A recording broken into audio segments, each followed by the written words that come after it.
Hello everyone, welcome to রিমিস makeup studio and beauty salon academy. আজ তোমাদের সাথে একটা লং হেয়ারের মধ্যে লরিয়েল প্রফেশনাল স্মুথনিং শেয়ার করতে এলাম। এর আগেও করেছি যদিও তোমাদের সাথে। তো আজকে একই টাইমে আমার দুটো স্মুথনিংয়ের স্লট ছিল, একটা প্রি বুকিং ছিল আর একটা ইনস্ট্যান্ট বুকিং হয়েছিল। তো দিদি এসেছিলো বারাসাত থেকে। তো রেজাল্টটা কেমন হয়েছে একটু সবাই কমেন্ট করে জানিও। আমার তো খুবই ভালো লেগেছে আর দিদিরও খুব ভালো লেগেছে। অনেকে আমাকে মেসেজ করেছে যে স্মুথনিং করলে কি হেয়ার ফল হয় বা হেয়ার ভেঙে ভেঙে পড়ে।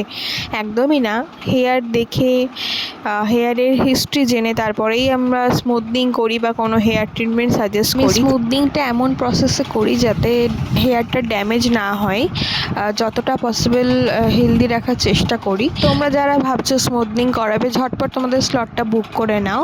আর ভিডিওটা কেমন লাগলো জানিয়ে সবাই প্লিজ ফলো অ্যান্ড সাবস্ক্রাইব করে দিও। Thank you for watching. Tata.